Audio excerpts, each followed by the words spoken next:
asalaamaaleykum internet Women First TV un plaisir ñu dellu si waat ak yéen ci seen émission Féminarts comme ni ngeen ko xamee Féminarts di émission bi nga xam ne mooy jox la parole aux femmes yi nekk dans la mode la culture ñi nekk ci beauté stylisme alors tout ce qui rend le monde beau tey nag ñiy dalal kenn si soxna yooyu mu tudd Maguette Gueye nekk ab styliste nekk costumière ak yeneen yoo xamante ni dina leen ko expliquer wala dina leen ko wax dans sa présentation donc Maguette man lay nuyu di am un plaisir dalal la ci suñu émission Féminarts bàyyi la ñuy suñuy internet téléspectateur di nuyu ñëpp internet yëpp ak téléspectateurs yi di la remercier si invitation bi ak jotaay bi pour wax si li ñuy liggéey. jotaay bi mu dalal ñu ci cours royal bi nga xamante ni non c'est cours royal xam naa ne da ngeen ci xam dara tout à l'heure donc man fi may commencer Maguette mooy kan mooy Maguette tey boo ñu doon expliquer yow yaay kat lan lay doon. Alors Maguette Gueye sénégalaise née à Rufisque grandie un peu partout dans Dakar dans des camps militaires ak ci ay quartiers différents quartiers de Dakar alors dès le collège j'ai eu un déclic c'est-à-dire je dessinais je relookais sama prof yi seen sa ginnaaw cours bu nekk tu vois ma commencé di ko def mu commencé di intéressant et je me suis dit ah ça c'est un métier xaaral ma bu ma amee bac di styliste laa bëgg a nekk donc c'était xawoon na jafe tuuti pour sama parents yi bàyyi ma dem defi stylisme parce que du ay métier yoo xam ne jusque là nekkul métier yoo xam ne ñeme nañ ko parce que xamuñu ko vraiment disons que ay nouveau métier la parce que si 20 dernières années yi la ñu commencé di ko dégg Sénégal donc m'inscrire école des arts j'ai eu la chance d'être soutenue par mon père ma dem def foofu 3 ans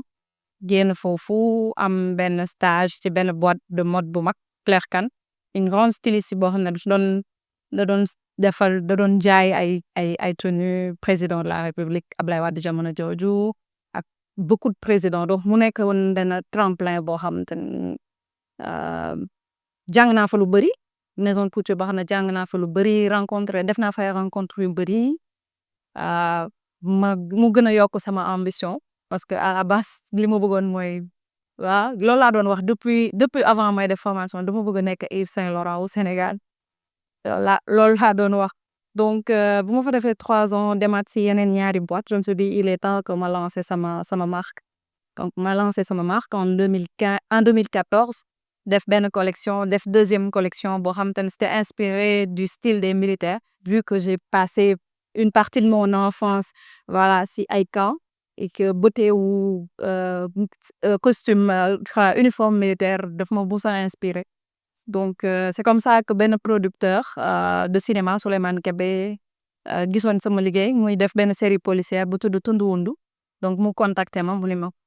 bu ma gisee sa collection ak sa liggéey war nga mun liggéey si série bi may préparé donc foofu laa découvrir métier costumière commencé di liggéey def première série boobu après ça c'est enchaîné mu nekk expérience bu ma neex parce que dafa rejoindre tout simplement li ma mës a bëgg passion bi ma am mooy am ay challenge ci wàllum esthétique vestimentaire voilà cinéma nekk benn milieu boo xam te ne chaque jour ay challenge yu bees la mu neex ma di ko allier ak marque bu ma créé depuis 2014 justement avant et si toujours si biir cinéma bi waa marque bi nga xamante ni dinañ ci ñëw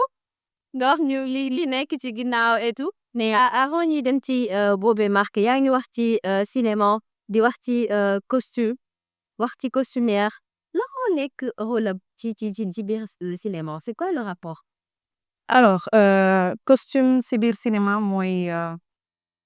li nga xamante ni mooy découvrir spectateur bi personnage bi lan lay nar a jouer si personnage ci film bu nees bu njëksee rek peut-être di nga deviner lan lay rôlam lan lay jouer dafa ñàkk est-ce que bopp bi fees na est-ce que dafa intelligent en fait li ñuy wax psychologie personnage si costume nga koy njëkk a gisee buñ après décor bi bien sûr balaa muy wax texam foofu ngay njëkk xamee personnalité wu acteur donc pour le costume dafa am importance ci cinéma am importance dans la vraie vie parce que ñun ñëpp dañuy sol ay yére yoo xam te ni dañu bëgg mu fësal ñun lan lañ suñu personnalité donc yére langage la dafay wax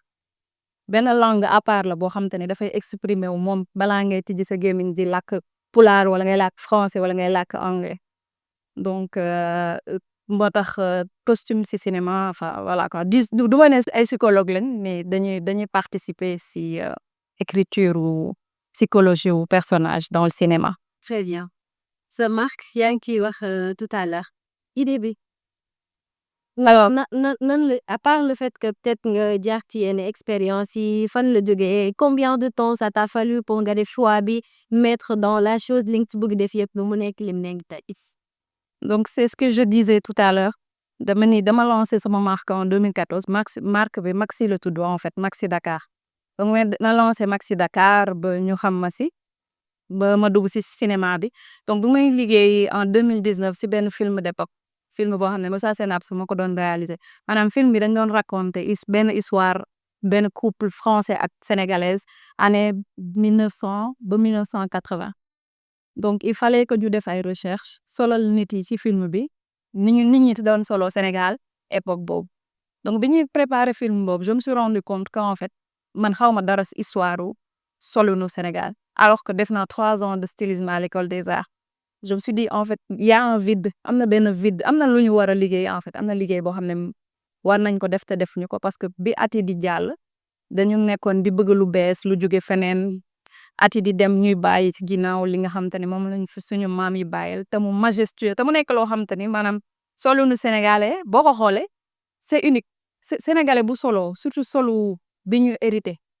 boo ko xoolee c'est unique nuroowul ak kenn suñu coiffure nuroowul ak kenn suñu toogaay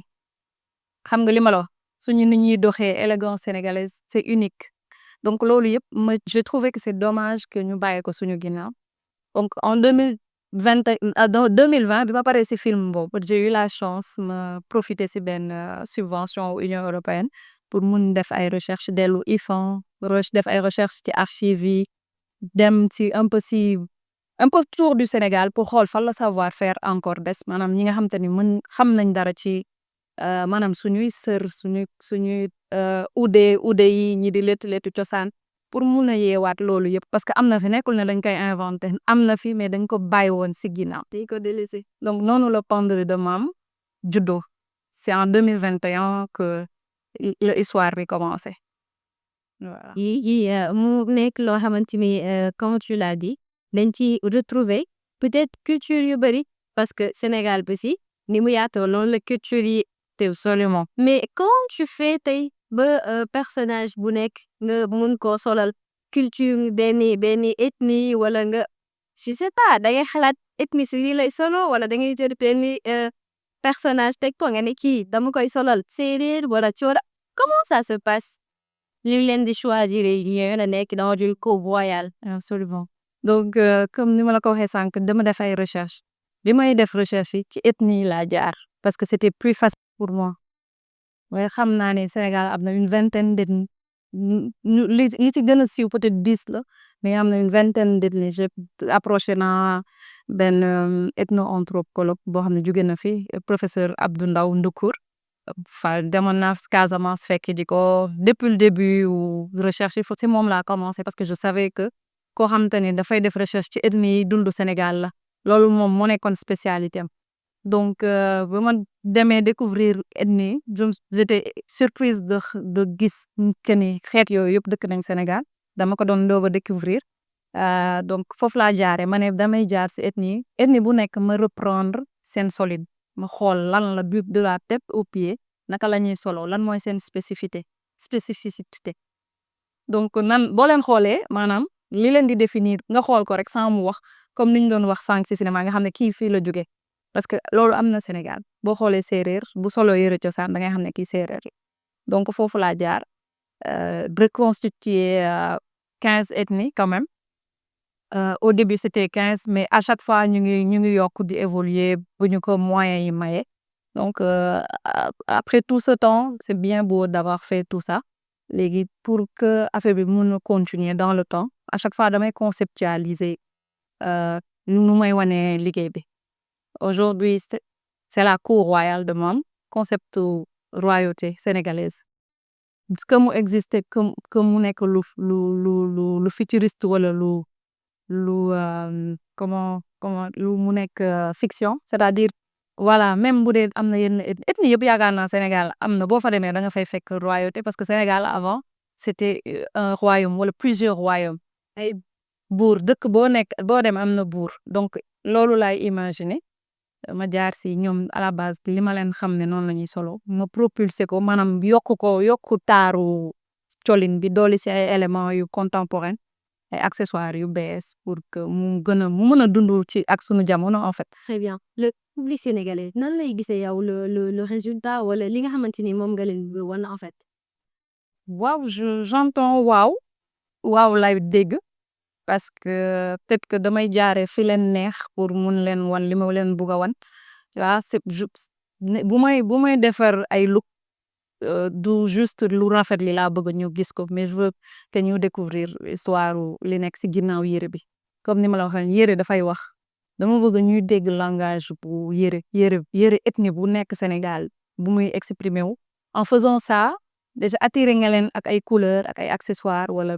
lu brillant xam nga li ma la mais yaa ngi leen di wan héritage bu ñu fi suñu maam yi bàyyil. Très bien. Tu vois donc et je vois l'engouement des jeunes par exemple sur les réseaux sociaux surtout sur TikTok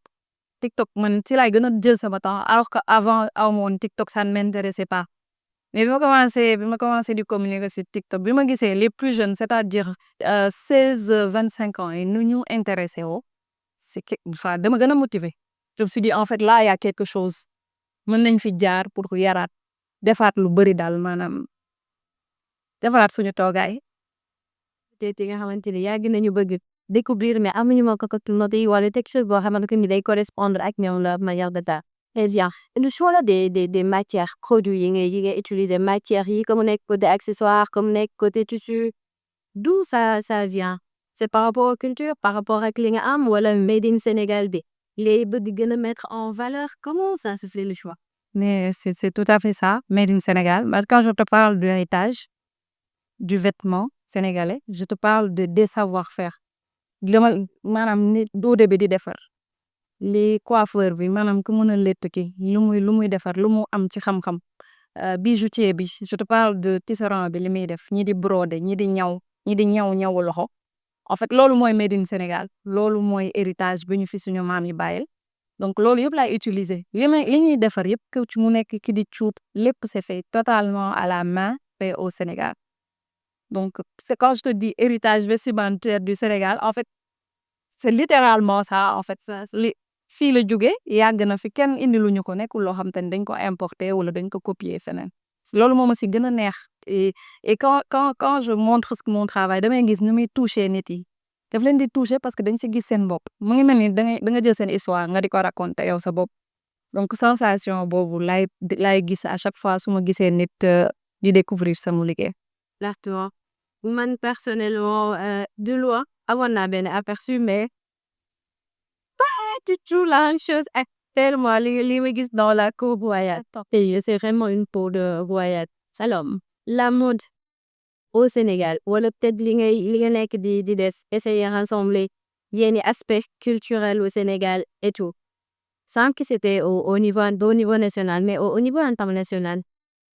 Est-ce que yaa ngi ci am ay retour wala est-ce que y a des gens qui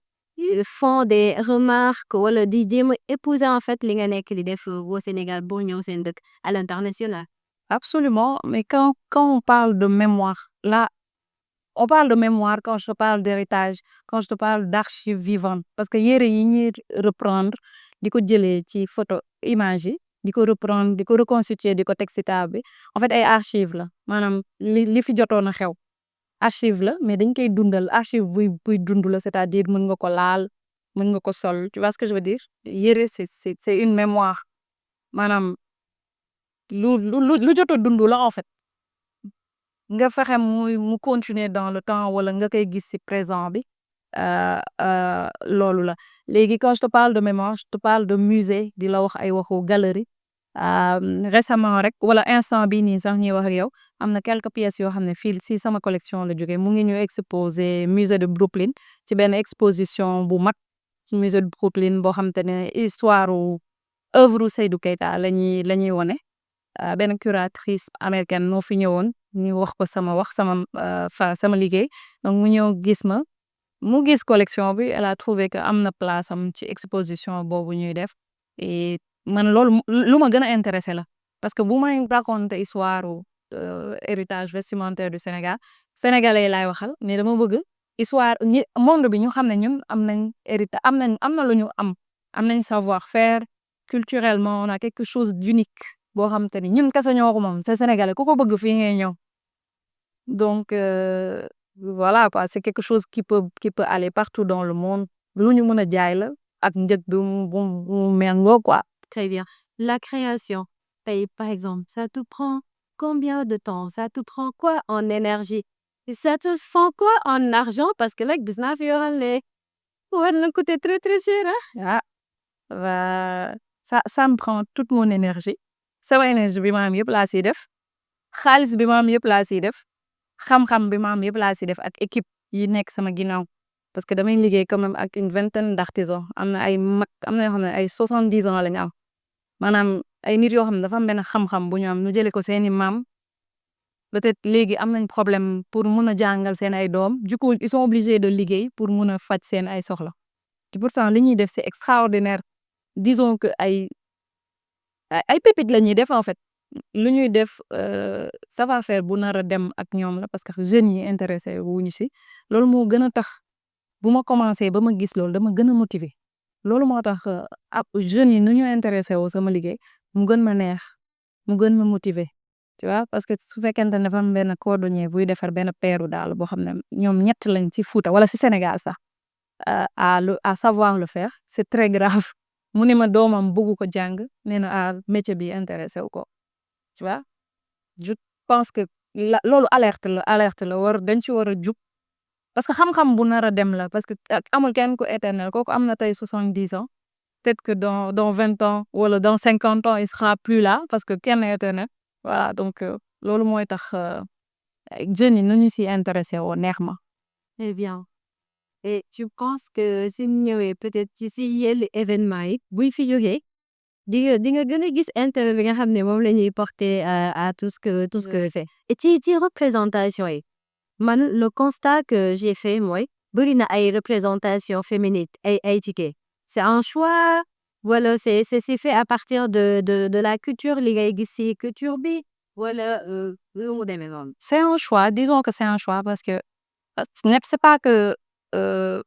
suñu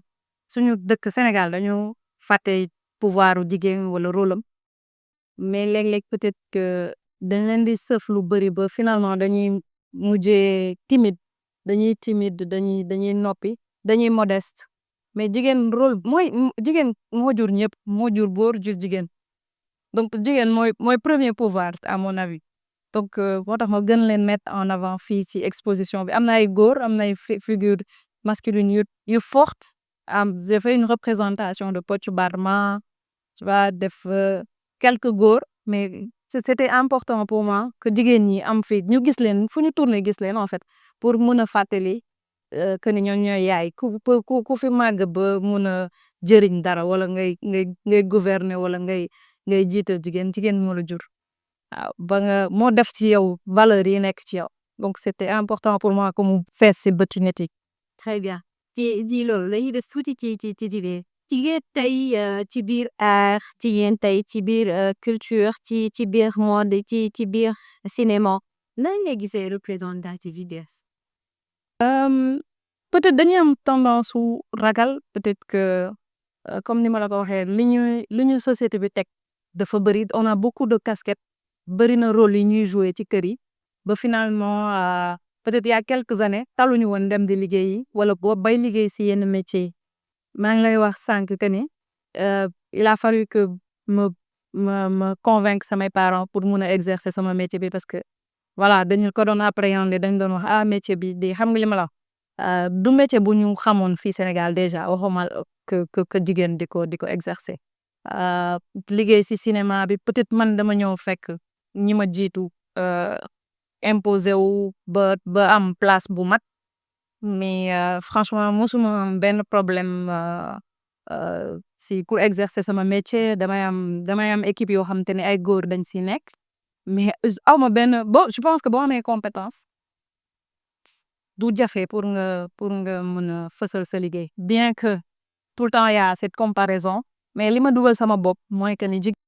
en fait moo jur góor kenn ëpp ñu pouvoir si àdduna loolu dama ko gëm ba finalement ni ñuy xoolee jigéen en général que dafa faible que loolu gisuma ko parce que je trouve que voilà. Je pense que comprendre nañ bu baax te yenn aspect yi par rapport ak représentativité wu jigéen alors tey jii nii ci juste nga gis benn œuvre d'art wala nga gis juste benn création mun nga deviner derrière c'est une femme moom moo ko defar maanaam na de femme dafa am influence ci création wala ci mode bi ngay sonalee nit ki wala voilà regard bi ngay am par rapport ak yi nit ki yi wane que boo nekkee góor wala le fait d'être une femme amul benn mën na nekk mën naa ko xool man par exemple damay constat bu may def par exemple par rapport sama équipe yi may liggéeyal suñuy parce que man damay ñaw yàgg naa toog si au début à mon équipe je travaillais toute seule def sama vêtement je dessine du dessin à la réalisation mais des fois ak sama équipe góor yi par exemple suñuy defar yére jigéen am na aspect yu bëri duñ ko xalaat duñu xalaat bu bopp bi coiffure wala su ma kiyeewoo ba pare du coup su ma gisee tu vois des fois dama koy wax remarque dama koy des damay xam dama xool yére bi ni nga ko defee ma xam ne yow nekkul da nga koy sol moo tax tu vois mais je pense pas que mën naa xool yére man yi jigéen moo ko def mais je sais que nekk nga genre mën na faciliter parce que da ngay projeté wu sooy def yenn métier ci ta mais waaw yeeg yooyu noonu ci si nga koy mën a sóoraale exact alors mu ngi may signaler que waxtu bi lee mu jeex en tout cas war ngeen bàyyi sa waxtaan bi neexee rek ngeen di wàññi samay minutes loolu moom dinaa si réintégrer mais bon c'était rapide ouais c'est rapide mais duñu dem sans wax un petit projet d'avenir yi wax ci sa événement bi nga xamante ni moom mooy ñëw le vernissage bon duma fi nekk di ko développer en tout ne du teew ñuy nataal bëgg naa nga wax ci tuuti. Vernissage bi mooy jour bi ñuy célébrer exposition bi ñuy invité àdduna yëpp ñu ñëw pour ñëpp ñu daje fi ñu wax ji nekk benn ñëpp déggandoo ko discours yi nekk benn explication bi nekk benn ñu partager benn moment bu convivial jàllale ay message partager moment bi ak ñi nga xamante ne ñoo ñu jàppale ak équipe yi nga xamante ne ñoo ñu nekk suñu mooy chaîne bi yëpp quoi. Donc le 13 inchallah vendredi à partir de 17h ñu invité ñëpp ñu ñëw seetendoo cour royale sénégalaise quoi cour royale sénégalaise c'est pas juste sénégalais yi la concerné àdduna yëpp lañ si woo parce que ku munti nit mën a nekk si monde bi xam nga Youssou Ndour xam nga voilà donc on appelle tout le monde à venir au vernissage le 13. doo leen ñëwal tuuti ci cour bi li ñu war a gi kekk ci cour bi parce que man le wax dëgg neex yàlla j'ai tellement de choses yoo xamante ne c'est pas fini donc ñëwal leen tuuti ci cour bi nalaf lan li ñu war a mën a gis tuuti. royauté pour royauté ñu xam ne Sénégal fii dëkk buur la ni ñuy doxee ni ñuy solo ak ni ñuy waxee yëpp de maanaam dañ ko hérité te colin bi ñu hérité buñ ci delloo suñu royauté gën a fës parce que maanaam yëre sénégalais boo ko solee yëre traditionnel bu Sénégal ethnie bu mu munti doon soo ko solee dafa am nooy doxee nooy waxee yëre bi moo la koy imposer t'as pas le choix mënoo ko sol di def yenn manière yi mënoo ko sol di wax yenn wax yi da ngay am teggin di teey dox ndànk am classe. C'est assez magnifique alors bu vernissage bi jàllee est-ce que yaa ngi préparer yeneen projet yeneen activité yeneen action au niveau national comme international et puis est-ce qu'il y a des collaborations yu bees ak yeneen artisans ñi nekk ci domaine bi c'est quoi le projet. Alors programme bi dinañ ko partager très prochainement ñu ngi installé fii pour 6 mois inchallah espace bi ñu toog nii justement espace bu ñu dédié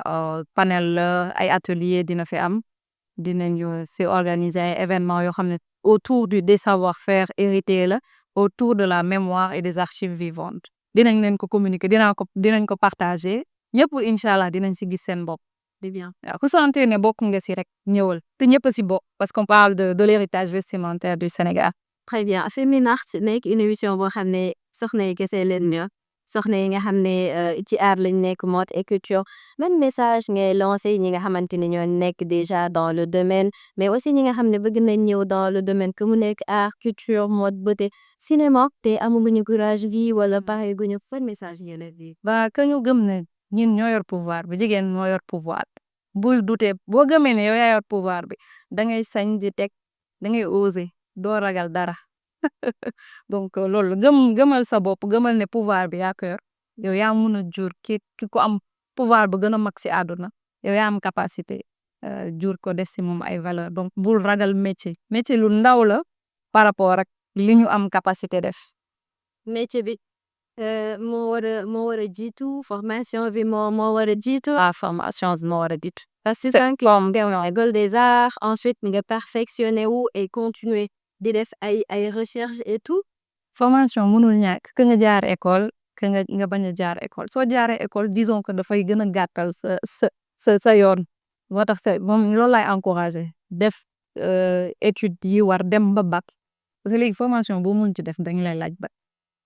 am base bu solide jàng sa métier ba mu mokk nga teg sa tànk nag doxal boobaa y aura moins de difficultés en fait donc j'encourage les femmes à se former à faire des études xam nga biñ ko ci heure biñ ko war a def balaa maternité di ñëw balaa mariage di ñëw voilà quoi acquérir base yu baax pour mun a doxal. plus d'art dans le cinéma plus de mode dans le cinéma plus de culture dans le cinéma. oui le cinéma c'est une vitrine c'est un tremplin pour métier yëpp pour métier artisanal yëpp te tremplin la si man su may liggéey si cinéma su may liggéey si film damay mettre en avant sama liggéey ak liggéeyu créateur sénégalais yëpp. donc vitrine la bien sûr plus d'art visuel dans le cinéma. est-ce que émission ko par exemple tey sa création yu bëri yoo xamante ni ci cosaan la yow war nañ ko mën a dugal ci suñu cinéma suñuy série et tout. en tout cas man loolu sama mission la quand bu may liggéey buñ ma jëlee si projet je mets en avant li ñuy def Sénégal que mu nekk man li may def wala yeneen créateurs yi lu ñuy def loolu man dama ko def sama mission ci lay dox tout le temps. très bien de la fin. merci beaucoup merci et bienvenue dans la cour royale de Bam. une cour tellement accueillante man maa ngi mel ni xoolal maa ngi fàttali ko ay affaire bien que ci ay film laa ko doon gis wala ay photo yu ma doon gis sama ñoom maam là je me retrouve ay années derrière boo xam naa di ngeen foog ne âge du âge ay années derrière laa ko doon gis comme lay gisaat tey et je pense que ñi nga xamante ne ñoom ñooy ñëw ils ont pas déçu par rapport ak lépp lu fi am c'est une cour vraiment royale et occasion pour ñi nga xamante ne peut-être am na aspect yu bëri yu leen réer ci suñu culture ñu fekk ko fi surtout soxna yi donc merci beaucoup à toi Maguette c'était un plaisir de te découvrir li nga xamante ni moom ngay def on espère que dinañu gën a àndaat découvrir yeneen choses parce que c'est hyper intéressant ce qu'on a vu aujourd'hui. Merci beaucoup pour la disponibilité merci pour le partage merci aux téléspectateurs et internautes de Womanfest TV de Feminart particulièrement donc mbégte la woon ñu indil leen li nga xamante ni moom moo di numéro bi tey. On espère que vous avez adoré. On vous donne rendez-vous le 13 ngeen ñëw xool li nga xamante ni moom moo fi xew. D'ici là, portez-vous très bien et continuez de vivre l'art, la culture, la mode. Ça rend le monde plus beau. Merci beaucoup et à la prochaine.